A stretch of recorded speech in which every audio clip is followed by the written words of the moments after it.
अब हम ये वाला क्वेश्चन करने की कोशिश करते हैं। चलिए चलिए चलिए, सवाल आपका ऐसा आएगा, और ये क्वेश्चन पूरे 15 नंबर का बनता है। ये क्वेश्चन मार्क क्यों?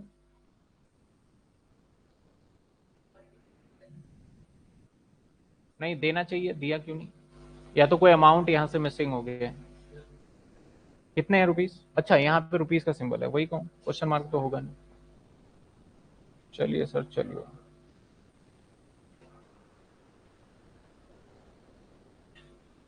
ये रुपीस है ना? चलिए सर, ये ऐसे सवाल कैसे करना है? आपको जो दे रखा है ध्यान से देखिए। क्या दे रखा है सर? Profit and loss. कुछ बच्चों को शायद ना दिख रहा हो, मैं इसको साइड कर देता हूं।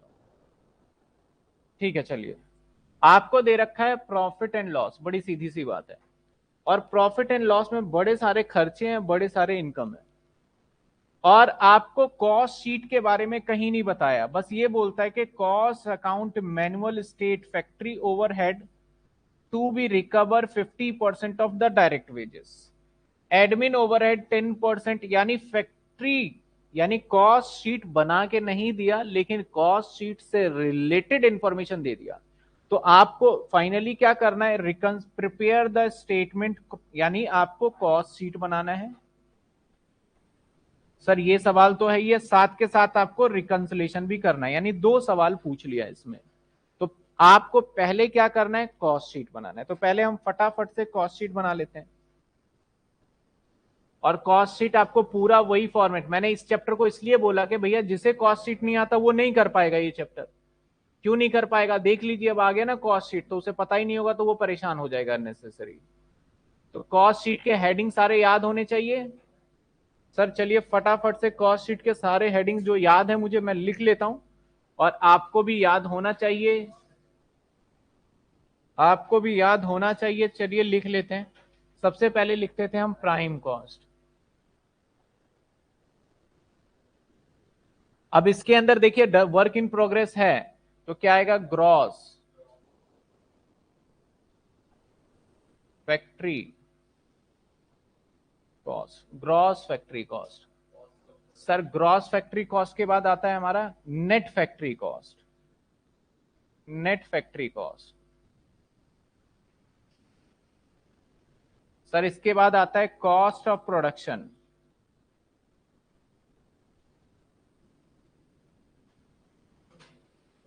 उसके बाद आता है सर कॉस्ट ऑफ सेल्स, नहीं cost of good sold.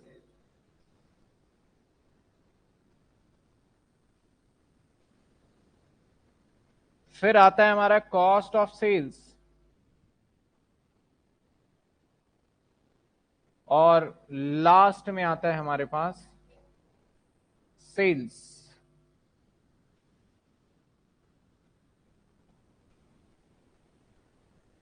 Last में आ जाता है सर सेल। ये कलर गलत ले लिया इन्होंने।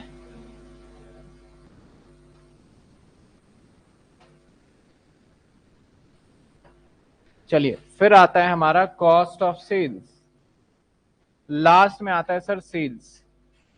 ये हेडिंग तो हमने बहुत पहले पढ़ लिया था, ठीक है। ये हेडिंग जो है ये काफी पहले देख लिया था, यहां पे नहीं आएगा ये। चलिए और भी इसमें अभी काम बाकी है। सर यहां पे क्या आएगा? यहां पे आएगा हमारा फैक्ट्री ओवरहेड, और यहां क्या आएगा हमारा? WIP। और यहां क्या आएगा हमारा? Admin overhead. और यहां क्या आएगा सर? FG। और यहां पे क्या आएगा सर?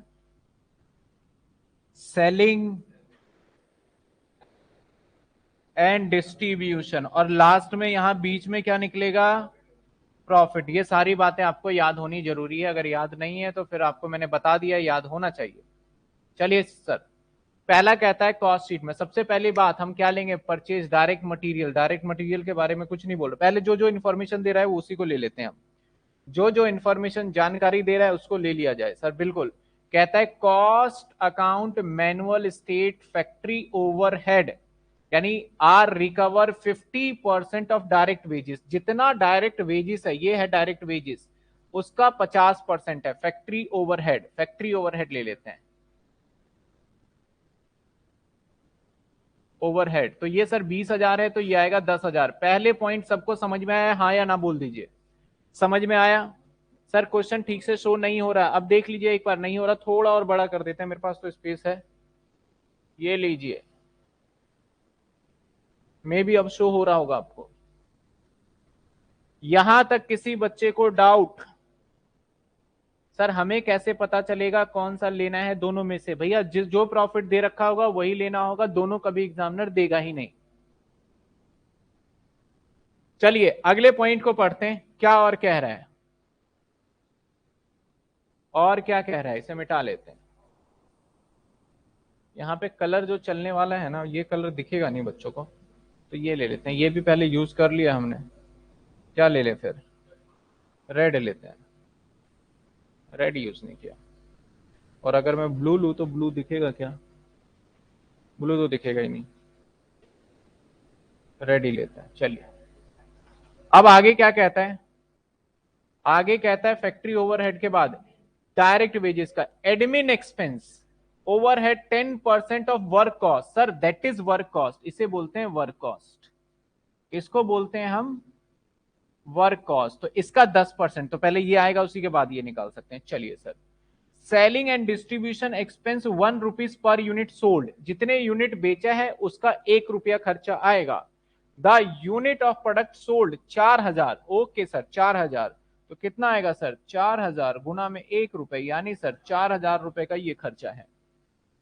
257 रिस्पेक्टिवली कहता है the unit product sold and in hand, यानी सर ये वाला जो स्टॉक है ये क्लोजिंग है, ये क्लोजिंग है। ठीक है, बड़े आसान सी बात है। जो जानकारी यहां से लेनी थी हमने ले ली सर। अब जो जानकारी हमें और अलग से लिखना है लिख लेते हैं। डायरेक्ट मटेरियल, यानी जो चीजें यहां नहीं दे रखी तो यहां तो होगा ही। डायरेक्ट मटेरियल, डायरेक्ट मटेरियल यानी सर यहीं से उठा उठा के लिखना है अब आपने। 10,000 रुपए ये ले लिया जी। इसके बाद डायरेक्ट लेबर आएगा बिल्कुल, ये कितने? 20,000। Factory expense, sir factory expense already ले रखा है आपने, अब नहीं लेना आपने। ये नहीं कि ये भी उठा के लिख दो आपने, इसके अकॉर्डिंगली फैक्ट्री ओवरहेड को ही तो कहते हैं। अकाउंट्स में एक्सपेंस होता है और कॉस्टिंग में इसका मॉडर्न नाम हो जाता है ओवरहेड। समझे बात? तो जो चीजें यहां एग्जिस्ट कर रहा है और आपने यहां पे लिख भी लिया, तो ऐसा नहीं इसे भी उठा के लिख लोगे। सर लिख लिया है, फर्क आ रहा है तभी तो कॉस्ट रिकंसिलेशन करेंगे। आगे कहता है एडमिन एक्सपेंस। सर ले लिया है या नहीं लिया? नहीं लिया, और ये वाला लेना भी नहीं है, हमें अपने वाला निकालना है यहाँ पे एडमिन एक्सपेंस। ठीक है ना? चलिए सर, सेलिंग एंड डिस्ट्रीब्यूशन ले चुके हैं, इसके वाला कोई काम का नहीं। इंटरेस्ट ऑन कैपिटल हमारे किसी काम का होता भी नहीं है, हमारा काम का नहीं है, रेड मार्कर ले लेते हैं। चलिए, इंटरेस्ट ऑन कैपिटल हमारे किसी काम का नहीं होता। सेलिंग एंड डिस्ट्रीब्यूशन ले चुके हैं। Goodwill return of sir finance का ही खर्चा है, मेरा क्या काम का है। सेल्स लेना है सर, 50,000 रुपए का सेल है, सेल्स 50,000 का है, तो ये लीजिए 50,000 रुपए का सेल्स है, ये ले लिया 50,000 का sales. Work in progress in hand यानी क्लोजिंग है। क्लोजिंग वर्क इन प्रोग्रेस देखा जाए तो यही सबको वर्क इन प्रोग्रेस बोला जाता है। आप जब सेमेस्टर 5 में आएंगे तो समझेंगे वर्क इन प्रोग्रेस होता क्या है। तो वर्क इन प्रोग्रेस का मतलब सिर्फ स्टॉक से रिलेटेड नहीं होता। जब वर्क इन प्रोग्रेस में जाते हैं तो वहां पे सारी चीजें मिल जाता है। उसके अंदर लेबर भी इंक्लूड होता है, उसके अंदर ओवरहेड भी इंक्लूड होता है, उसके अंदर आपका रॉ मटेरियल भी इंक्लूड होता है। क्योंकि वर्क इन प्रोग्रेस का मतलब क्या होता है सर? वर्क इन प्रोग्रेस का मतलब होता है आपने काम को शुरू कर दिया है, स्टार्ट कर दिया है, अभी खत्म नहीं हुआ लेकिन स्टार्ट कर दिया है। तो जैसे ही आपने काम को स्टार्ट किया होगा तो मान लेते हैं उसके अंदर लेबर तो लगी गया जो काम कर रहा था, मटेरियल भी लगी गया जितना लगना था, ओवरहेड खर्चे भी लगी गए। तो इन तीनों को मिला के, यानी सर मुद्दे की बात हमें ये लेना है। यानी सर यहां पे दे रखा है 1300, तो WIP क्लोजिंग दे रखा है, तो हम क्या करेंगे, यहां कोई जानकारी नहीं थी तो 1300 इसको क्या कर देंगे हम, नेगेटिव कर देंगे। Finish goods, sir finish goods 2700, जबकि यहां पे कह रहा है कि भैया ये वाला मत लो, हम बोल रहे हैं वो वाला निकालो, तो हम यहां से निकालेंगे फिनिश गुड्स का कॉस्टिंग, ये वाला नहीं लेना है हमें। चलिए सर, यानी सर सीधी सी बात है, यहां से निकल गया प्राइम कॉस्ट कितने का, 30,000 का। ये आ गया हमारा ग्रॉस फैक्ट्री कॉस्ट कितने का, 40,000 में से 1300 माइनस कर दोगे, कितना आ गया? 38,700। ये इसका 10% होगा। सवाल खुद ही चिल्ला चिल्ला के कह रहा था। तो यहां पे पहुंच गए हम सर। कॉस्ट ऑफ प्रोडक्शन कितने का है? कॉस्ट ऑफ प्रोडक्शन कितने का है? बस 3870, 42,570 रुपए। अब आपको कॉस्ट पर यूनिट निकालना है। कैसे sir? Production cost divided by production unit.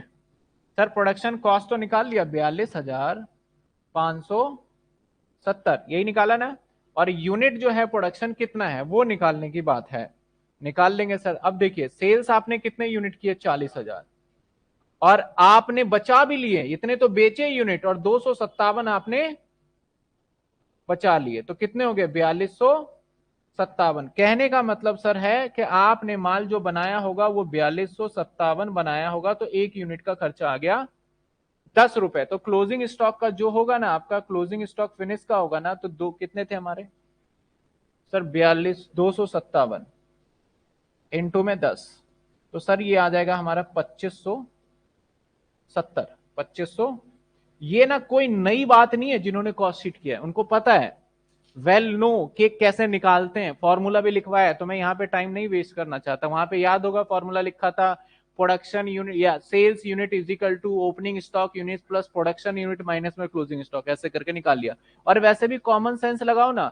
आपने, आपके पास शुरू में तो कुछ माल था नहीं, आपने जो बनाया बेच दिया और बच भी गए। तो आपने बनाए 40,000 और बच भी गए, तो टोटल कितना बनाया होगा? प्रोडक्शन तो उसी को कहते हैं। तो जोड़ लीजिए आपने कितना बनाया होगा। आपने 42,000 बनाए होंगे, 257 बच गए, बाकी क्या हो गए? बिक गए। सिंपल सी बात है। तो यहां पे ये आ गया क्लोजिंग स्टॉक। तो अब फटाफट से माइनस कर लेते हैं। 40,000 आ गया। 40,000 सर, इसको प्लस कर लेते हैं। और हमारी उम्मीद जिसे थी, हमें 6,000 रुपए निकाल लिया है। बताइए किसी को दिक्कत? सर 61-68 प्रॉफिट नहीं, 61-68 नहीं आ रहा, देख लीजिए आप। सर क्वेश्चन लिंक से शो नहीं हो रहा। अच्छा ठीक से, ठीक है ठीक है, अब तो दिख रहा होगा। बताइए कोई दिक्कत? यहां अगर कोई दिक्कत नहीं है ना, तो अब इसके अगले स्टेप में हम बढ़ने वाले हैं। और इसके स्टेप से तब तक बढ़ना फायदेमंद नहीं है जब तक ये समझ में ना आ जाए। मैंने इस सेल्स 40,000 यूनिट है, ये यूनिट 4,000। ओके 40,000 लिख दिया मैंने। 40,000, एक दो जीरो मेरे से पता नहीं क्यों आगे पीछे क्यों होता रहता है। ये लोग काट दिया। 4,000, 4257, अरे 200,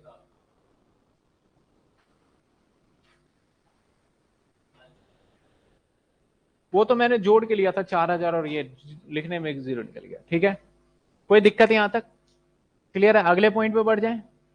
किसी को दिक्कत है तो बता दो भाई। जितने बच्चे लाइव क्लास में हैं, लाइव क्लास में जितने बच्चे कॉस्ट शीट बना दिया, आप बता दीजिए फटाफट। किसी को दिक्कत है? जिनकी फर्स्ट क्लास है उनको तो बड़ी दिक्कत होगी इसमें, तो उनका तो कोई अभी कह नहीं सकता। उनको पहले पुरानी क्लास देखनी होगी तो समझ में आएगा। लाइव क्लास में जो बच्चे हैं, किसी को प्रॉब्लम, फटाफट कमेंट में लिख दीजिए, मैं अभी क्लियर कर दूंगा दोबारा।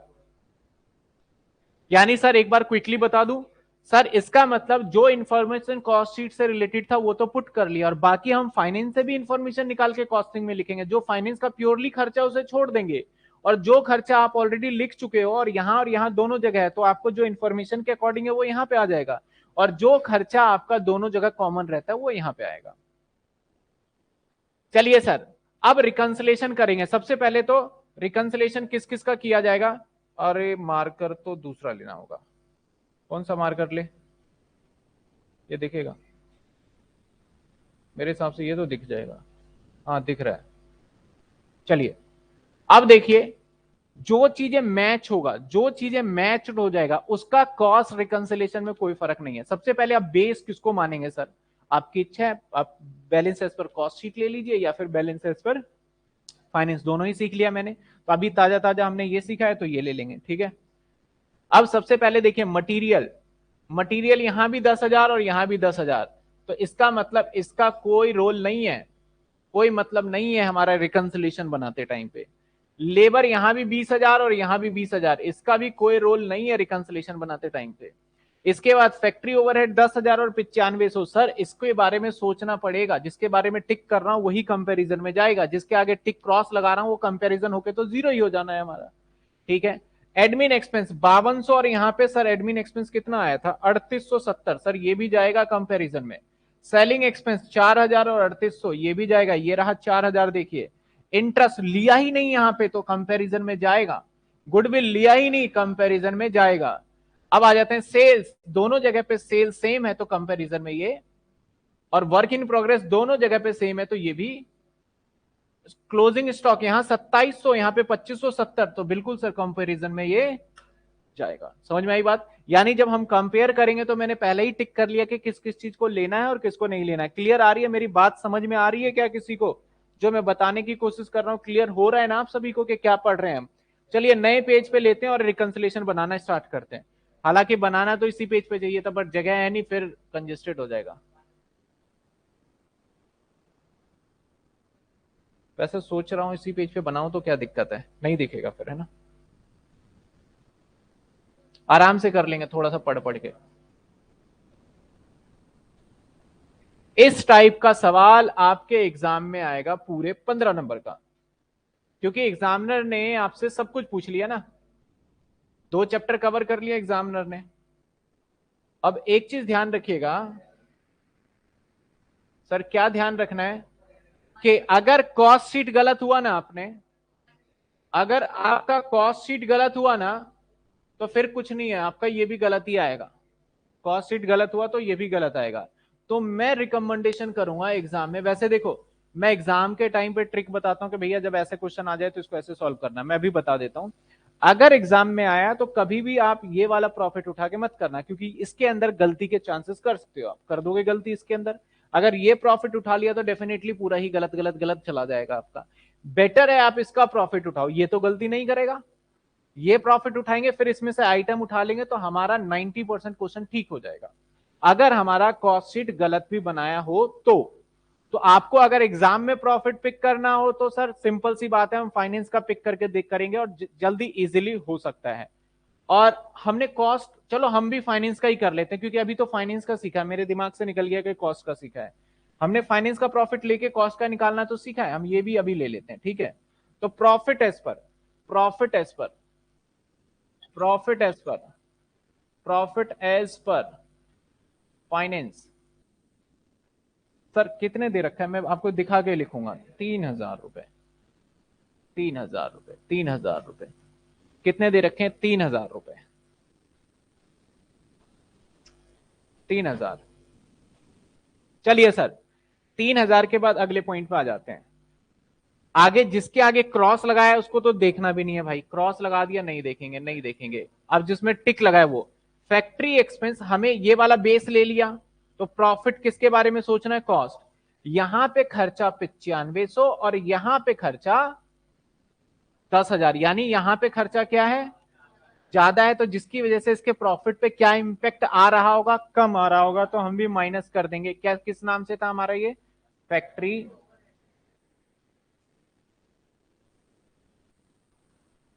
और कम कर देंगे सिर्फ 500 रुपए से। सर 500 क्यों लिया? आप देखो ना 9500 और 10,000, तो 500 ही तो ज्यादा दिखाया, तो इसलिए कितना ले लिया हमने? 500 ले लिया। चलिए सर आगे चलते हैं। एडमिन ओवरहेड टिक लगा लिया था 5200 एडमिन और यहां पे 3870, यानी एडमिन ओवरहेड देखा जाए तो 5200 और 3870 कम दिखाया। सर कितना कम दिखाया हमने? 1330, यानी इसके अंदर 1330 कम दिखा रखे हैं। इसमें अगर हमने 1330 कम दिखा रखे हैं तो खर्चा कम दिखा रखा है तो प्रॉफिट बढ़ जाएगा।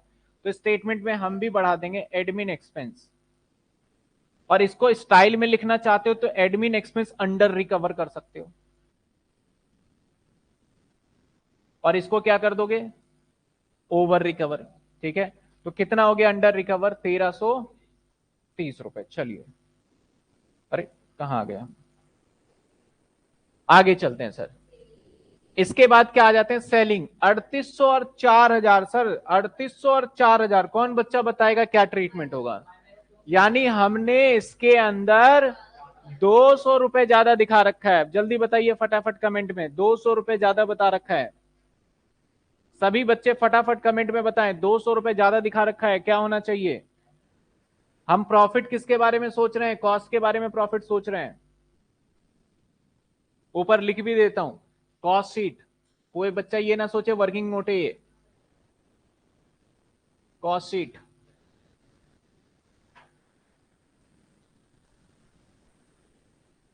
बच्चों ने जवाब दे दिया, दिया का सबसे पहले answer minus minus minus minus minus minus, बिल्कुल सही जवाब, माइनस होगा।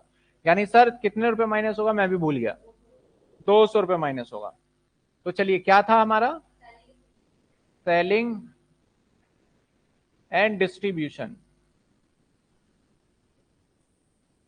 200 रुपए माइनस का। चलिए सर आ जाते हैं। अब इसके बाद ये भी हो गया हमारा, ये हो गया सर।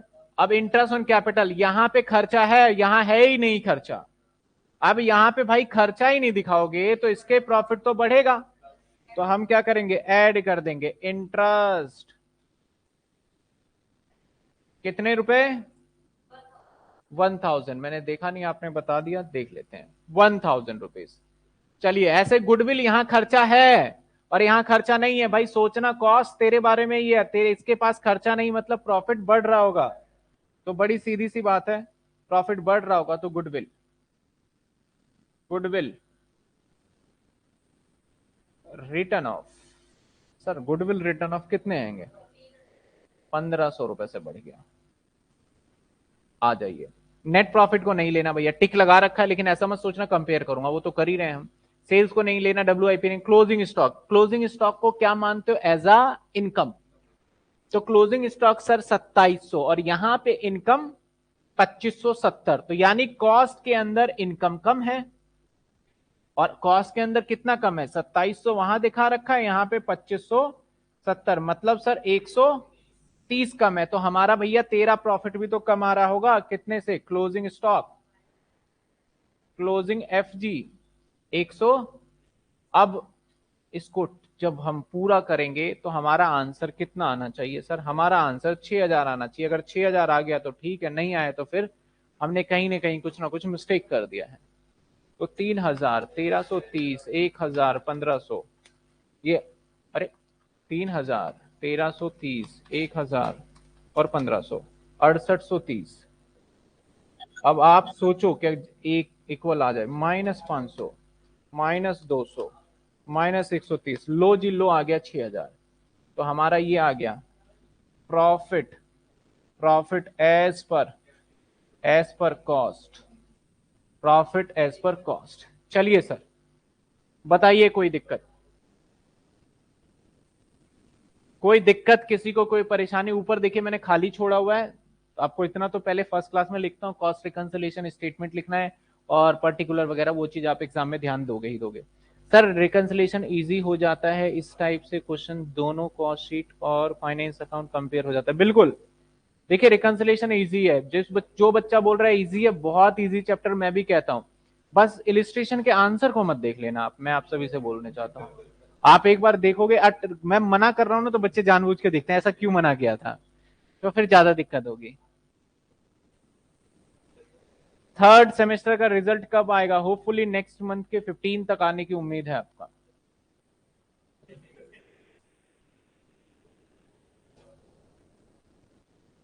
सर इंटरेस्ट बता दो, इंटरेस्ट बता देते हैं। अब देखिए यहां पे इंटरेस्ट आपका डेबिट में है, यानी खर्चा है फाइनेंस में। आपको सोचना कॉस्ट के बारे में, कॉस्ट में इंटरेस्ट दिखा नहीं रखा सर। अगर कॉस्ट में इंटरेस्ट नहीं दिखा रखा, दैट मीन्स क्या? दैट मीन्स सर इसका प्रॉफिट जो है वो ज्यादा आएगा, क्योंकि खर्चा था, खर्चा यहां नहीं दिखाया तो प्रॉफिट ज्यादा हुआ, तो इसलिए मैंने इंटरेस्ट यहां प्लस कर दिया। देखिए यहां इंटरेस्ट हमने प्लस कर दिया है। ठीक है, एक और सवाल हो जाए। सर आंसर तो मैच होगा ना? हाँ आंसर तो बिल्कुल मैच ही होगा, क्या दिक्कत है? आप एक बार ऐसा करिएगा ना, खुद की तसल्ली के लिए ना, एक बार बेस मान लीजिएगा इसका प्रॉफिट और उसको कंपेयर करके कर लीजिएगा। चलिए सर, यहां पे मैंने फॉर्मेट बाद में कर दिया और ये पहले, तो इसको मूव कर देते हैं यहां पे। चलिए